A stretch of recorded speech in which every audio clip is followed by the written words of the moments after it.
in Saanich in somebody's backyard because somebody is having a big tree taken down from their backyard. There's all kinds of trees around.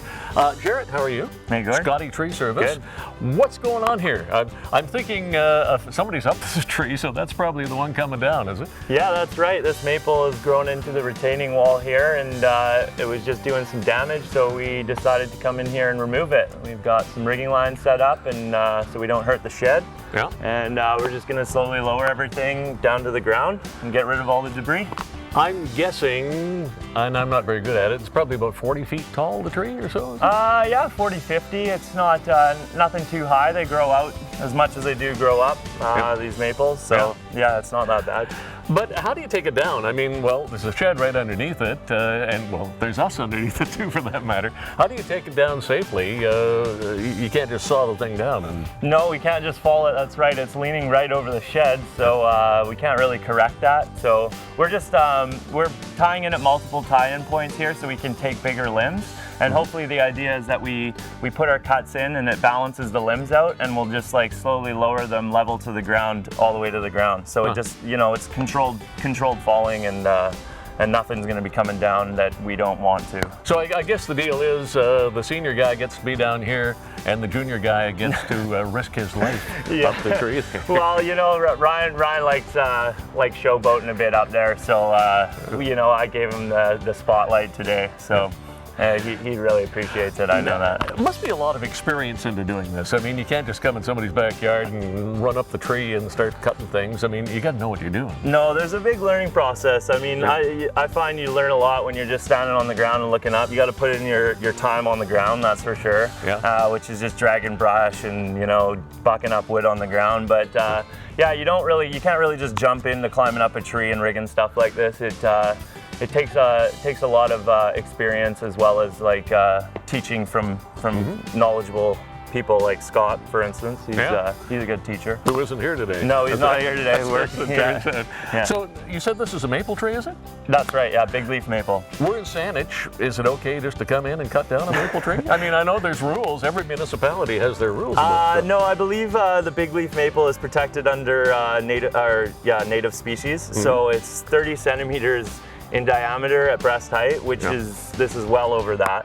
But because it's been dying off a little bit, and because it's doing damage to this retaining wall, as well as growing really near to that shed, we were able to get a permit from Saanich and to approve its removal. So, but I mean, another thing you have to know in your business is you have to know that, you know, I guess dogwoods, I bet you're not allowed to cut down. No, that's true. Yeah. And Douglas firs, as well as red cedars, are under the native species. There might be yews are protected in Arbutus as well. They're fairly yews especially are red cedars, huh? Yeah. Yeah. Oh, I just took down a few of those. Yeah. Wherever it is I live. We won't disclose that. We won't disclose that. Well, Ryan has fallen asleep up there, waiting for us to get to the taking limbs down. Yeah, he's So maybe what we'll do, we'll come back a little bit later in the show, and we'll see how some of this tree comes down. Sure thing. Excellent. Yeah. Awesome.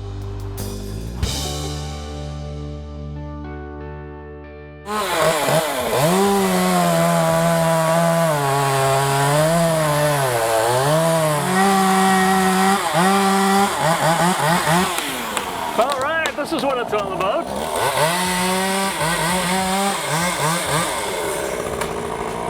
Whoa! Well, you have to be prepared for the unexpected here, don't you? Yeah, you sure do. He's you got to stay. You can't just give up on the cut after you make it. You got to make sure. That's a big branch. Yeah, it is. Normally we'd let it run a bit, but as you can see, we have no distance, so he's got to kind of maneuver with the butt there. Now, the whole deal with this tree is you're going to take all these branches off before you cut the entire thing down? That's right. We'll take all the branches off and just leave the main stem. And then once we get to the top with the main stem, we'll probably just throw all the rounds down onto the lawn here. So this is a big job. Is this typical of the type of jobs you guys do? Yeah, this is actually this is like a half day for the boys. Removals aren't the only thing we do. We prune off the house a lot of the times. We prune for clearance. We prune for limb stability. Firs tend to shed their own branches, and they grow really, really long limbs. So what we do is we go take about 5 feet off the tips and it reinforces them. Well, Sorry? how do people know if they need this done? I mean, I suspect there are some trees that probably need being taken care of, and people don't even know it. Generally, if it's over your house or over, you know, your driveway or whatnot, and you look up and you see these fir limbs that are 30 feet plus long. I'm talking about things hanging over you, right above your head here. There's a tree, and it seems to have some strange growth. It's actually leaning this way. Well, this is exactly why you don't top trees, and we don't recommend it ever. It creates a strange growth pattern, and you can see it kind of bends up over the house once and then bends up over the house again. So it puts all that leaning weight on that one joint there. This right here is kind of almost worst case scenario when it comes to topping trees. It's growing. And like, here we are standing underneath it, Yeah. the worst case scenario. And you've got a hard hat on. yeah, it would be a good idea to take this one out, or at least heavily prune it. You seem to know what you're talking about. How long have you been doing this type of stuff for, Jared? Well, I've been in the tree-related industry for about 10 years now. I started forest firefighting in 2008, and I did that for 5 years. I became a faller out there, and I learned a lot about tree species and tree defects and what to look out for when you're walking in the wilderness. If you're working under trees, you know what trees not to work under. And then I started on Scotty Tree about 5 years ago, and learned a lot from him. He taught me the ropes, all about pruning, all about detecting decay or you know, like rot or species or infestation. Well, people might want an assessment, which is probably where you would start, having your trees assessed. How would they get a hold of you guys? Well, they could get a hold of us at victoriatrees.com, or if you can't remember that, just Google Scotty Tree and he will pop right up. And yeah, you can just browse our internet. He'll have his phone number on there, and as well as the resources we have and what we offer. Okay. I don't want to stand under this tree any longer. Okay. I'm leaving. Thank you. Yeah.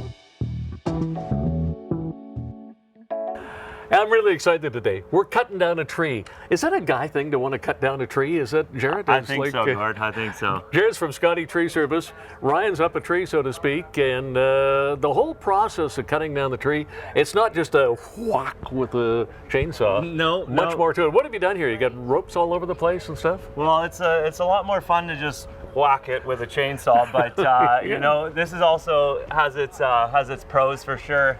We got a rigging system set up here. It's going up this is the working line, and this is our tag line, this colored one.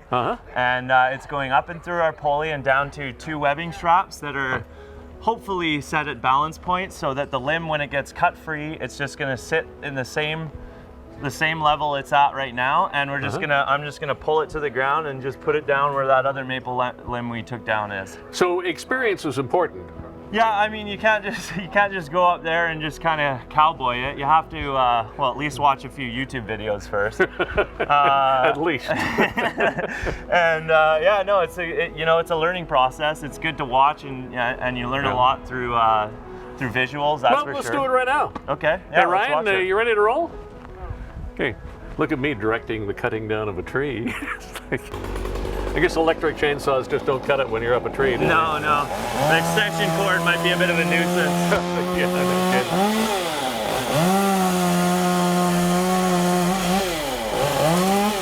Now, I know you have an idea of how this is going to work out.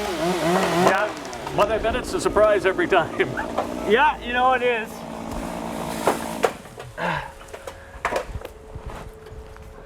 I'd help out, but I don't think I'm in that union to pull on the rope. No, that's all right. Yeah. So now the process of taking this tree down, more branches to come. At a certain point, top's going to come off, and the whole thing's going to. That's right. We're going to shear all the branches up the stem, all the way to the top, and then depending on how Ryan's feeling strength-wise, we're going to be chucking all the rounds that come off, probably about 3.5, 4 feet, onto this lawn here. Now, before people grab a chainsaw and go cutting in their backyard, you're not allowed to do that necessarily. Most municipalities have rules about this. No, yeah, almost all of them, for sure. This is actually a protected tree, so you have to go through the process of contacting your municipality, making sure, reading the rule books doesn't hurt. This one is 30 centimeters at breast height. It's a big leaf maple, native species, so So yeah, we had to go through the process with Saanich. They wrote us a permit, and well, now in a previous show we were talking about this tree right behind our camera fella here. Yeah. And in the meantime, since we've set up for this one, they've come out and already approved the taking down of that one. Yeah, no, it wasn't. It's got a very unhealthy growth pattern. It's got some pressure cracks in it from twisting in the wind. Yeah. Because of how much weight is coming out this way. So it's not really that stable, and it's also over a house. So it's you got to take into consideration like property and stuff. Yeah, homeowner was concerned. They phoned you up for an assessment. Yeah. That's what you guys do. Yeah. Well, listen, we should come back later in the show. I'm not sure if we're going to get to see the whole tree come down. But Probably not. But I hope we do. Yeah. I don't know. Can we stay here all day? Yeah. And we'll talk a little bit more about what you do and the services you offer. Sounds good. Okay.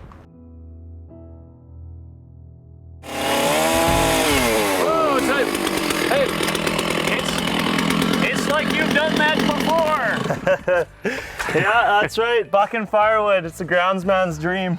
Yeah, using a chainsaw is such a guy thing, but it's awfully dangerous. I don't do it because I'm pretty sure I'd hurt myself if I did. Yeah, it's like there's a few things you can do to prevent injury. It's always watch when you're cutting with your tip, and always position the chainsaw to the side of your body off the hip, so if you do kick back, it goes over your shoulder and not into your midsection. There's another service Scotty Tree Service could do. You should give chainsaw lessons. Yeah, we could, I suppose. So we're taking down this tree in the backyard. Big tree. It's not going to happen in the next hour or two, so I guess we're not going to see it come down. But not with you guys holding us up, no. It happens, doesn't it? So here you go. You've got a couple of branches down here. This all gets bucked up. You say the tree itself is going to come down in 3-foot sections or so. That's right. Yeah, we're gonna go up the tree, shear all the branches off, lower them controlled and once we get all the branches off, we're just gonna take it in 3.5-foot chunks, and we're gonna throw the chunks onto the lawn. Roll them away, buck them up for firewood, and continue until we're at the I noticed you have a tool at the front there. It's like a mini tractor with jaws, and you can actually grab holds a bunch of wood and carry it away. That's the Vermeer grappler. That's the back saver, I like to call it, because if you have access, you can just grab big bundles and you can drag it out to the chipper and just fire it right through without having to use your back. Oh, that's pretty nice too. So, okay, Scotty Tree Service, talk a little bit about business here.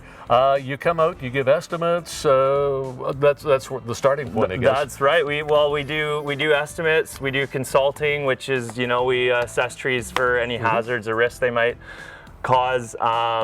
We also do light pruning for cosmetics, pruning for safety. We do removals. We do view clearing. We do hedges. We do pretty much everything. If there's a tree in your yard, we can assess it and make it look either better to the eye or safer. And the important thing is you know how to do this legally, because I mean it sounds strange perhaps to some people in BC, but in most municipalities around here you can't just take down a tree like that. I mean that's not the way the deal works. No, that's right. Yeah, no, like permits for it depends what municipality you're in, but right here in Saanich where we are, there's permits for almost all trees over 60 centimeters. Well, all trees over 60 centimeters, and native species are actually 30 centimeters in diameter at breast height. Yeah, and some you're not allowed to take down at all. No, yeah, exactly. Like, Arbutus is in Yews. They're fairly protected. So you have to make sure you got all your bases covered. And we're here to just help you out with making those decisions and getting permits and making sure you guys are covered every step of the way. How do people find out more? You could find out more at victoriatrees.com, or you could just Google Scotty Tree, and he will have his number, contact info there, as well as what we offer, what services we offer. Yeah. And you should go check it out. Brilliant. Yeah. Ryan, thank you very much up there. We never get a chance to speak to Ryan through the whole show, but there we go. Yeah. I'm going to leave you to buck up this tree, and we're going to be on our way. All right. Thanks a lot for this, Jared. Thanks a lot, Gordie.